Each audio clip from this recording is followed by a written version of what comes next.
범사에 기한이 있고 천하만사가 다 때가 있나니 날 때가 있고 죽을 때가 있으며 심을 때가 있고 심은 것을 숨길 때가 있으며 죽일 때가 있고 치료할 때가 있으며 헐 때가 있고 세울 때가 있으며 울 때가 있고 웃을 때가 있으며 슬퍼할 때가 있고 슬플 때가 있으며 돌을 던져버릴 때가 있고 돌을 거둘 때가 있으며 안을 때가 있고 안는 일을 멀리할 때가 있으며 찾을 때가 있고 잃을 때가 있으며 지킬 때가 있고 버릴 때가 있으며 찢을 때가 있고 꿰맬 때가 있으며 잠잠할 때가 있고 말할 때가 있으며 사랑할 때가 있고 미워할 때가 있으며 잠잠할 때가 있고 평화할 때가 있느니라. 예, 우리 8절 한 번만 같이 읽을까요? 시작. 사랑할 때가 있고 미워할 때가 있으며 잠잠할 때가 있고 평화할 때가 있느니라. 네, 아멘. 몇 해 전에 이제 부산에서 제가 마약 퇴치 운동 본부하고 이제 몇 군데 가끔 특강을 갈 때가 있습니다.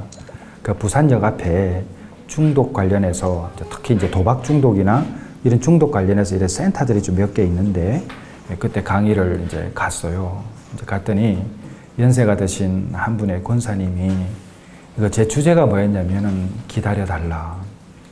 그 아들이 이제 도박 중독 때문에 많이 힘들어하고 있는데 이제 언제까지 기다리면, 목사님은 기다리라고 그러는데 언제까지 기다려야 하느냐고 이렇게 이제 질문하는 거예요. 근데 제가 그 질문을 받고 이걸 참 어떻게 대답해야 되나. 그러니까 제가 하는 말은 늘 한 가지예요. 기다려야 되는데 언제까지? 하나님의 때. 근데 하나님의 때라고 그러면 너무 막연하잖아요. 늘 우리의 믿음은 우리가 계산하거든. 하나님은 가능하면 오늘 안으로 해주셔야 되고, 가능하면은 정말 100일 안에 해주셔야 되고, 아니면 특별한 40일 안에 해주셔야 돼요. 아니면 1000일, 1000번째를 드린다고 하면은 뭐 그렇게 드려야 된다고 우리는 정해놓는다고요. 근데 우리가 정해놓고 기도하는 것은 우리의 의지지만 행하실 분은 하나님이시니까 하나님의 때가 있는 거죠. 그래서 제가 이렇게 말씀드렸어요. 권사님이 세상을 떠날 때까지 기다려주세요 라고 말씀을 드렸어요. 그건 왜 그러냐면 시간에 대한 관념이에요. 우리는 늘 생각한다고. 여기가 끝이라고. 여기가 끝나면 다음이 있다는 것을 신앙생활 하면서 알매도 불구하고 늘 우리의 행동과 우리의 사고는 늘 여기가 끝인 것처럼 살아가요. 그러니까 권사님이 세상을 떠날 때까지 기다려주세요 라고 이야기할 때는 힘이 쫙 빠지죠. 근데 늘 말씀드리지만 우리는 아무도 죽어본 사람이 없어요.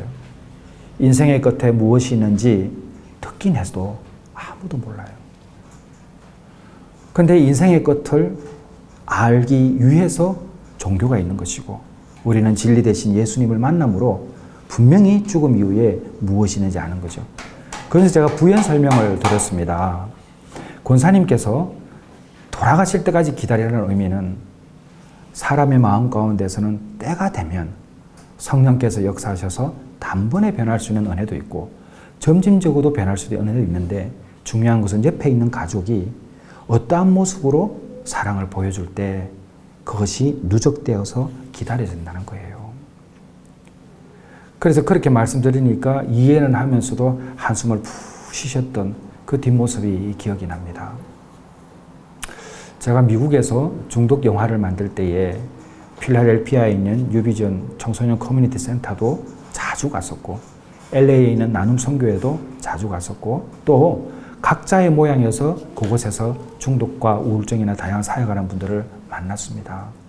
이제 그 중에 한 분이 또 있는데 남편이 알코올 중독인 거예요. 근데 이 부인이 끝까지 기다린 거예요. 정말 가장의 역할을 못하고 온 동네에 빚은 다 져놨어. 그냥. 그러니까 살 수 있는 상황이 아니에요. 근데 그 부인이, 그 여집사님이 끝까지 남편을 믿고 기다려준 거예요. 그런데 제가 좀 오래돼가지고 기억이 4번인지 5번인지 기억이 안 나는데 5번째인가 반복을 했을 때 이혼을 해요. 왜 이혼했느냐? 남편이 6번째, 7번째, 10번을 해도 살 수 있는데 큰딸이 알코올 중독이 된 거예요. 그때 이 부인이 무너져 버렸어요. 근데 제가 그 이야기를 듣고 이해가 됐어요. 그렇게 실 하나 잡고 붙잡고 살아왔던 사람이 그 사랑하는 딸마저 알코올 중독이 딱 되니까 모든 것을 탁 놔버린 거예요. 이게. 근데 우리 인생이 그런 거예요. 끝까지 잘 버텨야 되는데 어느 한순간 외부의 요인이 들어오면은 그 마지막 붙잡고 있는 거지 탁 나올 때가 있어요. 어떡하냐고 이거. 누가 그 사람에게 정죄할 것이며 돌을 던질 것이며 그래도 기다려야 된다고 어떻게 말할 수 있겠어요? 그냥 가서 덩 두드러지면서 울어줄 수밖에 없다는 것이죠. 그래서 이 중독과 다양한 마음의 어려움들이 힘이 든 거예요. 그런데 우리가 가족 구성원 중에 이런 한 분이 있고 내가 그 입장에 있다고 그러면은 정말 우리는 살고 싶고자 하는 그 마음의 본능들이 있기 때문에 하나님 언제까지인가요? 이 질문을 할 수밖에 없다는 것입니다. 하나님 언제까지인가요? 라는 이 질문을 하게 될 때 우리가 어떤 몇 가지 마음의 자세들이 좀 있어야 돼요. 이제 그것들을 오늘 한번 살펴보도록 할 텐데요. 먼저 하나님의 때를 우리가 판단하지 말아야 됩니다. 하나님의 때를. 우리가 왜 시험에 드느냐면은 우리가 결정하는 거예요. 뭐든지 다. 사람에게 시험 든다. 왜? 내 마음이 결정하는 거라고. 기다리지 못한다. 내 마음이 결정하는 거예요. 다. 근데 오늘 우리 근호 집사님 기도하실 때 말씀하셨지만 주인이 바뀐다는 것은 내가 결정하는 게 아니거든. 우리 내가 살아가는 교회가 가장 주장하고 있는 게 뭐예요? 우리 인생의 주인은 예수 그리스도다. 그러니까 예수님이 주인이 된다면 내 마음으로 결정을 하지 않는다는 거예요. 가만히 묵묵히 시편에 기록된 말씀처럼 기다리며 가는 거예요. 주여 말씀해 주시옵소서. 새벽에 주님의 인자하심이 올 때도 있고 안 올 때도 있죠. 그러나 그럼에도 불구하고 묵묵히 기다리는 거예요. 그게 주님의 뜻을 구하는 것이죠. 하나님의 뜻이라는 것은 하나님만이 아는 거예요. 우리가 하나님의 뜻을 알 수가 없죠. 우리가 하나님의 뜻을 알았다면 이렇게까지 안 왔죠. 늘 우리는 하나님의 뜻을 구하지만 그 하나님의 뜻은 우리가 깨달아져야 돼요. 골로새서에도 나와 있듯이 은혜를 받는다고 해서 깨닫는 게 절대 아니에요. 은혜를 받아서 깨달아야만 열매를 맺는 거예요. 은혜를 받아도 그 은혜가 하루를 못 갈 때가 있어요. 집에 오면은 그렇게 성령 충만해서 집에 왔는데 꼭 하나 건드리는 거 있잖아요. 거기에 딱 넘어지는 거잖아요. 넘어지면 은혜 다 까먹고 언제 내가 그렇게 찬양했나 싶을 정도로 이렇게 되는 거예요. 그러니까 마가복음에 누가복음에 나와 있죠. 그러니까 사탄이 예수님을 광야에서 시험한 이후에 잠시 동안 떠나 있잖아요. 성령 충만했던 예수님과 대적한 이후에 잠시 동안 떠나 있는 거예요. 그리고 기회를 우는 사자처럼 보고 있다가 딱 낚아채거든. 그러니까 우리는 늘 하나님을 어떻게 할 때, 우리가 하나님을 어떻게 직면할 때 시험이 오는가, 우리가 판단할 때 우리는 하나님도 판단해요. 얼마나 교만합니까? 하나님은 저러신 분이라고 판단해요. 이거는 죄 중에 죄인 거예요. 우리는 하나님을 감히 판단할 수가 없어요. 그냥 하나님은 그 자체인 거예요. 늘 이야기하듯이 눈도 없고 코도 없고 입도 없고 손도 없고 발도 없는데 우리의 마음이 빼앗기는 거예요. 그럼 영혼의 문제잖아요. 영혼의 문제는 영혼을 만드신 이를 찾아가야 되는 거예요. 하나님의 때를 우리가 분별할 수 있다는 것 자체가 우리의 가장 소중한 믿음이에요. 자, 그래서 하나님의 때는 아직 오지 않았다는 것을 알아야 되고 내가 결심한 때를 두고 판단하면 내가 주권자가 되는 것이다. 그러니까 우리는 알게 모르게 우리가 주권자가 되어 있어요. 왜? 내가 다 결정하니까. 그런데 이 주권자 대신 예수께 가야 된다. 들은 분도 있고 안 들은 분이 있지만 제가 다시 한번 이제 간증을 드리면 제가 심각한 우울증으로 방황을 하고 있을 때 강원도 행성에 가서 이제 그때는 이제 죽고 싶은 마음밖에 없고 귀에도 죽어라 그러고 그런 마음에 터벅터벅 걸어갈 때 양복을 입고 걸어갔어요. 양복을 입고 쭉 걸어갔는데 그 초원에 그 행성의 초원 감리교회 김효창 목사님 그냥 해가 뉘엿뉘엿 지는데 제가 오니까 양복 입은 사람이 그 시골에 찾아오니까 이분이 이상한 사람인 줄 알고 그래서 저희 집에까지 전화한 거예요. 그러니까 제 아내는 기가 막힌 거죠. 아니 출근한 사람이 거기 왜 가 있냐는 거예요. 그런데 그 사람이 저를 기다려 준 거죠. 그래서 목사님께 뭐라고 부탁을 한 것 같아요. 그러니까 목사님이 그 방에 사택에 딱 들어가자마자 밥을 한 상 딱 내오시더만은 저희 교회에 귀가 안 들리는 분이 한 분 계십니다. 라고 그 간증을 시작하는 거예요. 그리고 그 간증 가운데 이분이 100일 작정 기도를 하더라도 이게 귀가 안 나왔지만은 103일째, 그럼에도 불구하고 끝까지 기도했더니 103일째에 귀가 터져가지고 소리가 들리기 시작했다는 간증 제가 자주 했지 않습니까? 그러니까 우리가 작정한 기도는 100일이지만 하나님은 그 100일도 귀하게 보시지만 응답되지 않았던 그 3일 동안을 계속 기도했던 그 믿음의 사람에게 약속을 성취하신다니까요. 그러니까 우리의 계산으로는 100일이었지만 하나님의 계산으로는 103일이었던 거예요. 그러니까 100일만 하고 자빠져 버리면 안 된다는 거예요. 이게. 끝까지 너희에게 인내가 필요함을. 히브리 10장 36절 말씀이잖아요. 너희에게 인내가 필요하면 너희가 하나님의 뜻을 행한 후에 약속하신 것을 받기 위함이라. 근데 더 중요한 건 뭐냐면 제가 그때 그 목사님으로부터 은혜를 받고 10여 년이 훨씬 지난 다음에 그 목사가 되고 수영도 교회에서 첫 설교한 그 사례금을 가지고 찾아갔을 때 이분이 그때는 목회에 실망을 하고 나는 목사 자격 없다고 자격지심이 완전히 자존감이 땅에 떨어진 상태에서 부부가 있었잖아요. 그때 제가 그 헌금을 30만 원 중에 20만 원을 그 드렸을 때에 식사하시라고 그 목사님께서 나는 목사 자격이 없다 생각을 했는데 당신이 그러니까 제가 그 힘들 때 찾아왔고 나 때문에 어쨌든 도움이 되어서 목사가 되었다는 그 사실 때문에 나는 썰모가 있다라고 하면서 우셨던 그 모습들. 그리고 제가 차를 타고 내려오면서 생각했던 것. 10여 년 훨씬 전에는 김효창 목사님 통해서 김상철 은혜 받게 하시고 10여 년이 훨씬 지난 후에는 김상철 통해서 김효창 목사 은혜 받게 하시고 그러니까 하나님의 시간은 입체적인 거예요. 여기도 갔다가 다시는 거예요. 다 보시는 거예요. 이 10년의, 이 15년, 16년의 세월을 하나님이 이미 계산하시고 보시는 거예요. 우리가 설계도를 그릴 때에 처음에 설계도를 그리고 집을 어떻게 지을 줄 알잖아요. 그러니까 하나님께서는 이미 우리를 이 땅에 보내실 때에 우리에 대한 설계가 다 되어 있다는 거예요.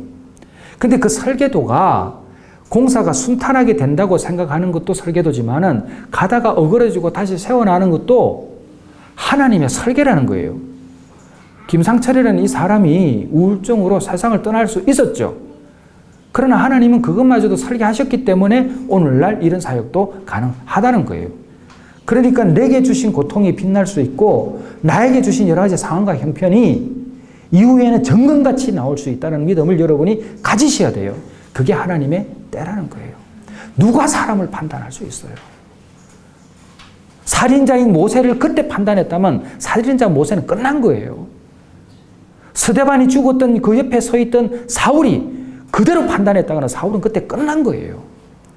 예수를 부인했던 베드로, 그저 베드로만 판단했다면 그 이후에 베드로의 순교 사건은 끝난 거예요. 우리는 근데 늘 주께서 말씀하신 그 말씀을 남의 이야기로 듣고 나에게 적용시키지 못하는 거예요. 하나님의 시간도 마찬가지예요. 수많은 사람 간증을 100번, 1000번 들으면 무슨 소용이 있냐는 거예요. 내 것으로 만들지 않으면. 우리는 하나님의 시간을 기다리고 그것이 내 시간이 되도록 가야 돼요. 그것이 바로 인내입니다. 절대로 포기하시면 안 돼요.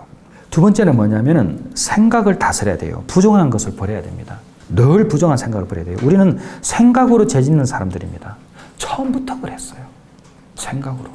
늘 우리는 생각으로 죄를 짓습니다. 생각을 다스리는 것이 가장 좋은 건데 그럼 어떻게 생각을 다스리냐? 감사해요. 감사. 감사해야 돼요. 물질 많이 주셔서 감사. 그럴 수 있지. 근데 그거보다 더 좋은 감사가 뭐냐면 나와 함께 할 수 있는 사람이 있다는 것이 감사. 저 사람이 아픈데 내가 옆에 있을 수 있다는 게 감사. 저 불쌍한 영혼을 하나님이 내버려 두지 않으시고 나를 믿으셔서 품을 수 있도록 해주신 감사. 그래도 내 마음 한켠에 그들을 위해서 마음을 줄 수 있다는 감사. 감사 안에 기쁨이 있어요. 감사 안에. 그런데 감사 안에 기쁨이 있다는 것을 우리는 늘 잊고 살아갑니다. 제자들이 왜 예수님을 버렸느냐? 자신의 생각이 앞선 거예요. 왜? 예수님은 자기가 원했던 분으로 안 나타나니까. 그러니까 어떻게 해요? 예수님을 버리는 거예요. 예수님을. 여러분 가만히 생각해 보세요. 여러분이 여기 오셨어요? 여기 모였어요. 여기 여러분이 교회 공동체에 모인 게 김상철 목사 때문에 모였습니까? 옆에 계신 분 때문에 모였습니까? 예수님 때문에 모인 거예요. 예수님 때문에. 예수님 때문이 아니라면 이 모임 자체도 없는 것이고 아무 의미가 없어요. 그러면 감사할 수밖에 없다는 것이죠. 자기의 마음을 제어하지 아니하는 자는 성읍이 무너지고 성벽이 없는 것과 같으니라. 모든 지킬 만한 것 중에 더욱 내 마음을 지키라. 생명이 고느니 이에서 남이니라. 내가 산의 뿌리까지 내려갔사오며 땅의 그 빗장으로 나를 오랫동안 막았사오나 나의 하나님 여호와여 주께서 내 생명을 구덩이에서 건지셨나이다. 요나의 고백을 보게 되면 하나님께 감사하는 마음은 이 절박한 상황에서 내가 놓여질 수 있은 그 믿음의 단계까지 인도하신 것을 감사하는 거예요. 무엇을 감사하느냐? 우리는 참 이게 세속화되어 있는 게 뭐냐면 내 병이 낫는 것이 감사해. 감사하지. 그러나 그것이 본질적인 감사는 아니에요. 내가 그 과정에 예수를 만난 것이 감사한 거예요. 떠날 수 있지. 떠날 수 있지. 우리 큰아이 나영이가 이번에 동호회 모임이 있는데 28살 난 예수 잘 믿는 청년이 그저께 밥을 먹었는데 그 한강에서 물에 빠져 죽었어요. 이 아이가 저보고 그런 거예요. 아버지, 며칠 전까지만 해도 존재했던 일자가 계속 안 사라지고 있다는 거예요. 불과 얼마 전에 밥 먹었던 사람이 인생이 호련히 떠날 수 있다는 것을 알면은 우리가 이렇게 살 수 있겠어요? 우리가 무슨 사람 눈치를 보고 환경에 굴복하고 나가겠어요? 예수님 한 번 생각하는 것에도 24시간이 모자라지.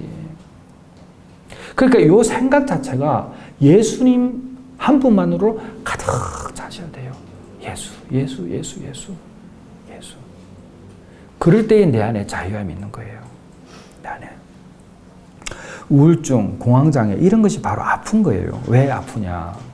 우리 큰아들이 휴가 나왔어요. 그 이제 아버지가 이런 사역을 하니까 아빠, 저는 우울증 걸리면 그게 왜 해결 안 되는지 모르겠다고. 그 어떻게 하면 해결되는데 그러니까 우울증이 와라 딱 하고 부딪히면 나가면 된다는 거예요. 근데 두일아 그게 안 되는 게 우울증이거든. 그러니까 내가 갑자기 퐁 하면서 뭘 하나 알았다는 거예요. 그러니까 여러분 하나님의 때 우리 가족들이 얼마나 많이 기다려요. 왜 그것이 안 되냐고 말하면 안 된다니까. 그게 안 된 게 아픈 거라고. 그게 내 자식이, 내 남편이, 내 아내가, 내 이웃이 그게 안 되는 게 아픈 거예요. 그래서 하나님이 필요한 거예요. 그것을 우리가 인정할 때에 기다릴 수 있는 거예요. 하나님의 때를. 그러니까 우리는 늘 내 생각으로 그 기한을 정해놓는 거예요. 만사의 때가 있다고 오늘 전도서 말씀에 만사의 때가 있다.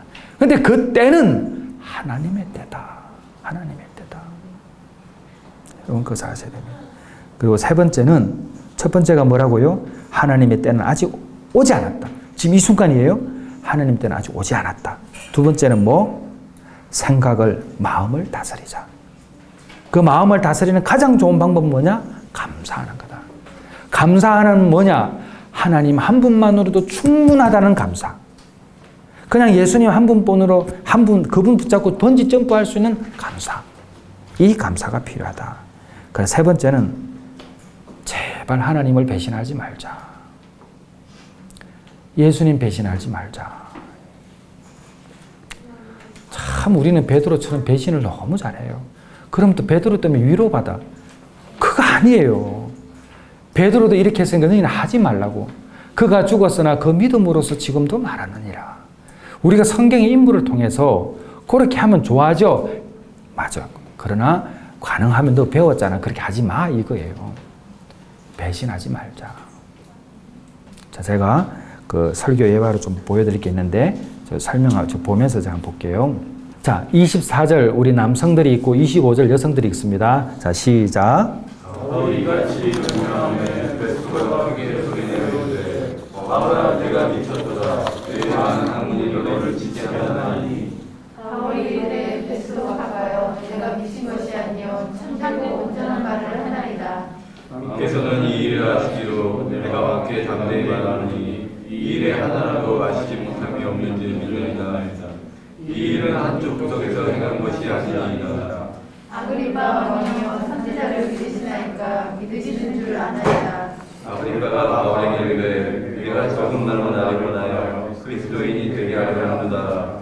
바울이 이르되 말이 적으나 많으나 당신뿐만 아니라 오늘 내 말을 듣는 모든 사람도 다 이렇게 결박된 것 외에는 나와 같이 되기를 하나님께 원하나이다 하니라. 예, 아멘. 저 사도행전 26장인데 제가 나중에 사도행전은 한번 전체적으로 한번 볼 때가 있을 텐데요. 이 뭐냐면 아그리빠 왕과 총독 베스도 그리고 로마와 유대의 고관들 앞에서 복음을 전할 기회를 바울이 얻습니다. 그러니까 비록 자신이 신문을 당하고 있고 변론의 형식을 이제 유신 논쟁이죠. 그 하나님에 대한 이제 그 논쟁을 하는데 이제 사실은 이것은 바로 복음을 전할 수 있는 기회를 오늘 본문이 이제 설명하고 있습니다.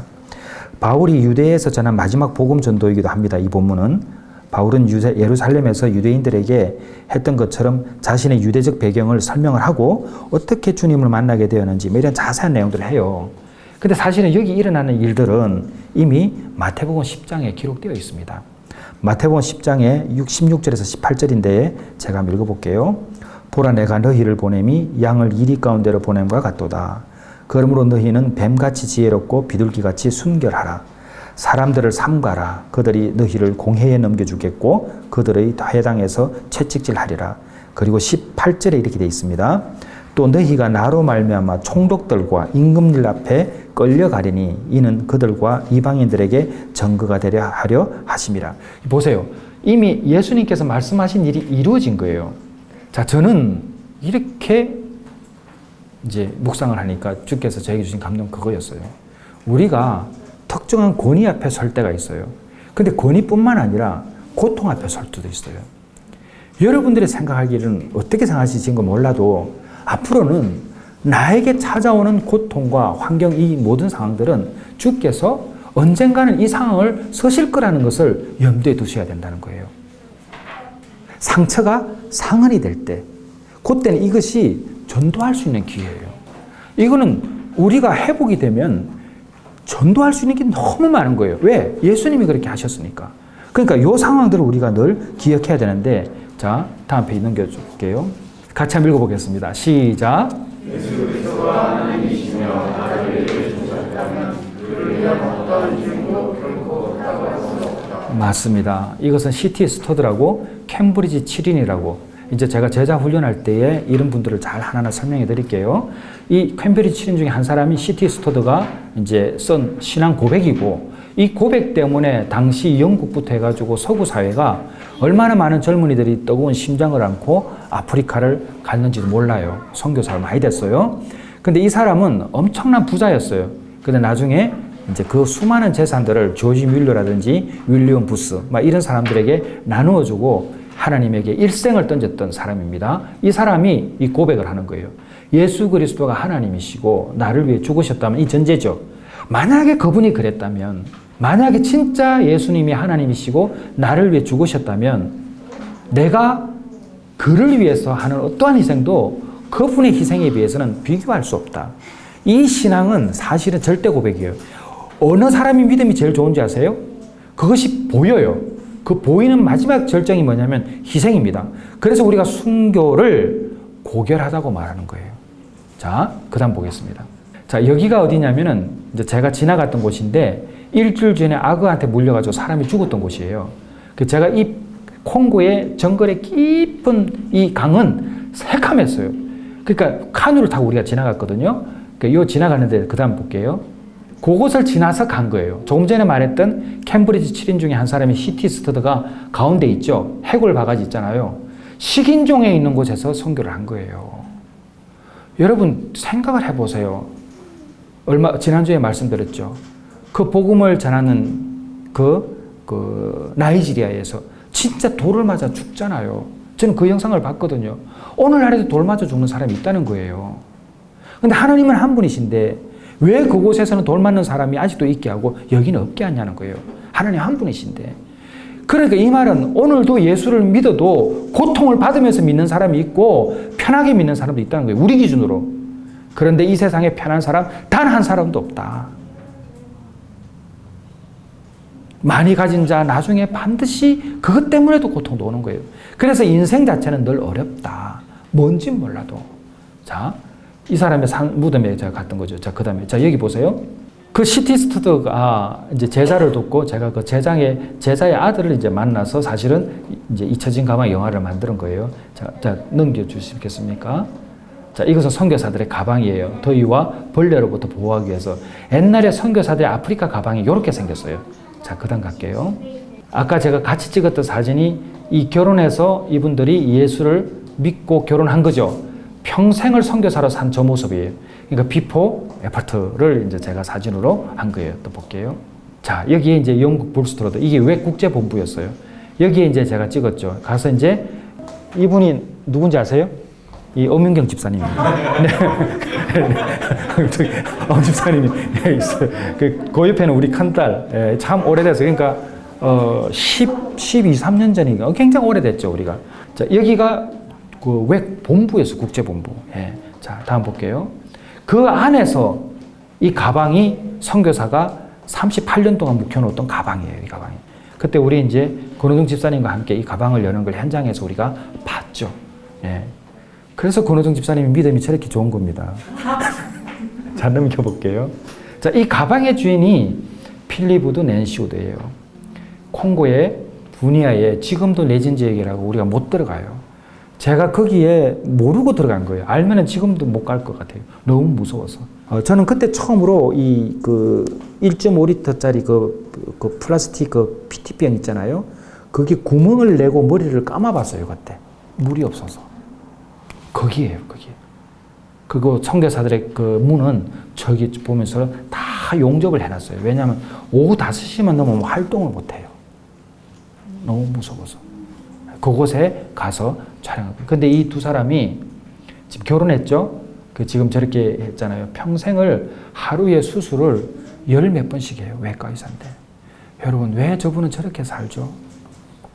의사들이 얼마나 잘 살 수 있는데, 부부가 다 의사인데. 자, 이 사진은 좀 잘 기억해 두세요. 자, 이분이 누구냐면, 미스 스코틀랜드. 제가 갔을 때 허리가 굽어 있던 사람. 평생을 혼자 살면서 전기도 안 들어오는 저 방에서 성경을 쓰고 있던 분이세요. 제가 갔을 때 허리를 완전히 굽혀가지고 제 손을 이렇게 잡으면서 바쁜데 여기까지 뭐하러 왔냐고. 기니비사우라 나라는 이분이 성경을 번역했기 때문에 성경이 존재하는 거예요.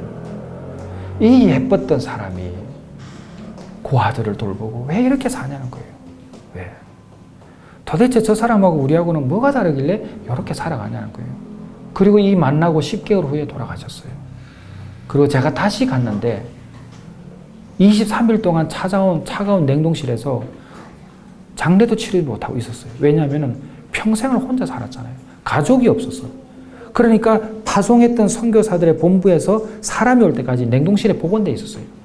그리고 23일 만에 장례를 치루었는데 묘지에는 이름도 없더라니까. 왜 이렇게 사냐는 거예요, 이분은. 왜? 자, 그 다음 볼게요. 자, 헬렌 로즈비어. 이분은 몇 번 말씀드렸잖아요. 콩고에서 사역을 하다가 성폭행을 당하고 자기 동료들 다 죽고. 그 다음 넘겨볼까요? 예, 여기가 잡혔던 감옥이에요. 이 감옥이 찍고 있는 이 감옥 안에서 여성으로서 수치를 당하고 그렇게 진짜 힘들게 살았던 거예요. 이제 이 안에서 주의 음성을 듣는 거예요. 진짜 하나님이 기뻐하시는 일 하기 위해서. 여기 보세요. 제 제자들 다 있잖아요. 하나님이 기뻐하시는 일을 하기 위해서 캠브리지 의대를 졸업하자마자 28살에 아프리카 선교사로 왔고, 그렇게 사역을 하다가 내전이 발생했고, 그러다 보니까 다 동료들은 순교하고 자기는 붙잡혀서 성폭행 당하고, 진짜 감옥에 저 안에 잡혀 있으면서 아무것도 하지 못하고 있을 때 정말 수녀들이 신부들이요 성합차로 끌고 오면 갈 때는 다 빈 차로 다 죽었어요. 다 죽었어. 우리 거기 갔었거든요. 왜 저렇게. 그러니까 헬렌 로즈베어도 궁금한 거죠. 왜 나에게 하나님께서 고통을 주시는가? 계속 끊임없이. 그때 하나님이 저기서 이야기한 거예요. 저기서. 주님께서 그때 저 안에 있는 헬렌 로즈비에게 질문한 거예요. 헬렌, 너 나에게 감사할 수 있겠니? 하나님, 저 감사할 수 없어요. 하나님 입장 바꿔 생각해 보세요. 하나님이 기뻐하시는 일을 하고 있는데 저는 이렇게 되어 있다고.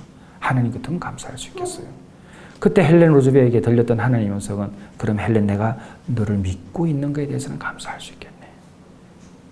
그때 헬렌이 깨달은 것은 수많은 사람들이 이와 같은 고통을 당하면 다 하나님을 떠날 텐데, 그리고 포기할 텐데, 나만은 끝까지 믿고 정말 이런 고통이 있음에도 불구하고 주께서 맡긴 사명을 감당할 사람이라서 믿고 나에게 허락한 고난이라면 하나님 저를 믿어주셔서 감사해요. 그리고 저기서 다시 오른쪽 저 위에 사진 보세요. 다시 가서 사역한 거 아니에요? 그리고 거기 병원을 짓고, 지금은요 얼마나 병원이 좋아졌는지 몰라요. 저거 세상 떠났는데. 제가 2번 봤거든요. 그 위에 한번 올려볼까요, 집사님? 이 순교한 동료예요. 28살짜리 빌 맥체전이. 여기도 갔다 왔죠. 한번 올려보실래요? 한번. 자, 그래서 이분을 생각하게 되면 저는 우리 여기 있는 교우들께 말씀드릴 수밖에 없는 게, 자, 고린도후서 4장 한번 펴보세요. 고린도후서 찾아봐야 돼요, 성경을. 고린도후서 4장 6절에서 10절까지예요. 이거는 어쩌면 내가 살아가는 교회 베델해부 공동체가 반드시 이거는 그냥 붙여놓고 봐야 돼요. 이거는 너무 중요한 말씀이고, 이거는 복음 메시지죠. 그리고 부활의 메시지이기도 합니다. 어두운 데에 빛이 비치라 말씀하셨던 그 하나님께서 예수 그리스도의 얼굴에 있는 하나님의 영광을 아는 빛을 우리 마음에 비추셨느니라. 우리가 이 보배를 질그릇에 가졌으니 이는 심히 큰 능력은 하나님께 있고 우리에게 있지 아니함을 알게 하려 함이라. 우리가 사방으로 우겨쌈을 당하여도 쌓이지 아니하며 답답한 일을 당하여도 낙심하지 아니하며 박해를 받아도 버림받지 아니하며 거꾸로뜨림을 당하여도 망하지 아니하고, 우리가 항상 예수의 죽음을 몸에 짊어지면 예수의 생명이 또한 우리 몸에 나타나게 하려 함이라. 아멘. 마지막 절 한번 읽을게요. 자, 시작. 우리가 항상 예수의 죽음을 몸에 짊어지면 우리의 생명이 또한 우리 몸에 나타나게 하려 함이라. 헬렌 로즈비어가 저에게 이 본문을 읽어주신 거예요. 그때. 여러분, 하나님께서 나를 믿고 계신다는 이 신앙을 가지셔야지 고통에서 이겨낼 수가 있어요. 끝까지 하나님께서 나를 믿어주신다. 그런데 있는 거예요. 우리가 잊고 살아요. 생각을 다스리질 못해요. 오죽하면 하나님께서 나를 믿어주셔서 내 아들을, 내 남편을, 내 아내를, 내 이웃을 이렇게 돌보게 하실까? 다른 사람들은 이미 다 도망갔을 텐데. 여러분, 주께서 주시는 하늘 상급이 클 것입니다. 세상에 고생하셔도 같이 이겨냅시다. 우리 어차피 다 천국 갑니다. 천국 가서 하나님이 주신 상급을 누리면 얼마나 좋겠습니까? 여기서 좀 힘들더라도 우리 어느 날 갑자기 호련히 떠날 수 있습니다.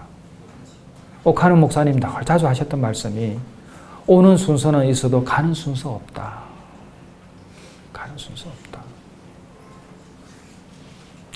아니, 그렇게 열심히 운동하고 막 온몸이 근육질이고, 그런데 갑자기 떠난 거예요. 그 제가 딸아이에게 이야기했어요. 그게 인생이라고. 예수 잘 믿어야 된다고. 저는 우리 내가 사는 교회 베델 회복 공동체 지체들이 이런 믿음을 가진 일을 진심으로 기도하고 있습니다.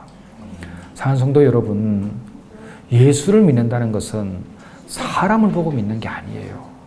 저도 사람이에요. 김상철 목사가 어떻게 잘 완전할 수 있어요? 저도 이러다 보면 이런 일도 있고 저래도 있는데, 근데 가장 어리석은 게 뭔 줄 아십니까? 사람을 의지하는 거예요. 여러분, 하나님을 보셔야 돼요. 예수를 만나야 돼요. 그래야 예수가 보이지. 예수를 안 만나니까 예수가 안 보이는 거예요. 예수를 만나야 합니다. 그리고 예수 안에 자유함이 있습니다. 천정은 자매가 항암 114잖아요. 이번에 부산에서 집회를 하는데 정말 둘이 대화 많이 했죠. 근데 천정은 자매가 유언을 저에게 녹화했습니다. 떠나면은 그 유언을 공개해도 된다고 하면서. 근데 천정은 자매 요새 많이 아파요. 근데 정은 자매가 늘 해주는 말이 뭔지 아세요? 하나님 배신하지 않을게요. 하나님 배신하지 않을게요. 여러분 하나님을 배신하지 않을 줄 믿습니다. 여러분 하나님을 배신해서는 절대 안 돼요. 하나님은 배신하는 분이 아니세요. 근데 사람은 배신해요. 그래서 사람 의지하는 것이 아니라 예수님 의지하자. 그 예수님 의지할 때 우리는 이 땅에서도 천국을 누릴 수 있다. 복은 누구에게나 주어지는데 발견하지 못한다. 복은 눈으로 찾는 것이 아니라 삶으로 체험하는 것이다. 예수를 믿으면 그 삶으로 체험하는 날들이 많아질 줄 믿습니다. 기도하겠습니다. 예수님께서 길이시고 진리시고 생명이심을 믿습니다. 예수님을 인하지 않고서는 하나님께로 갈 자가 없음을 또한 믿습니다. 두려워하지 말고 함께 하신다는 그 믿음을 잘 기억하며 살아가는 저희들 되게 하여 주옵소서. 하나님의 거룩한 오른손이 우리를 붙잡고 있음을 믿습니다. 우리 사랑하는 교우들 다 마음의 어려움을 가지고 살아갈 때에 주께서 늘 함께 하신다는 그 믿음을 잊지 말게 하여 주시옵소서. 그리하여 성령의 열매를 늘 생각하면서 사랑과 희락과 화평과 오래 참음과 자비와 양성과 충성, 온유, 절제 이러한 것을 지키며 나갈 수 있도록 주여 도와 주옵소서. 그리고 내 안에 있는 욕심과 여러 가지 상황들을 십자가에 다 못 박는 저희들 되게 하여 주옵소서. 성령 충만케 하여 주옵소서. 예수님의 이름으로 기도드렸사옵나이다. 아멘.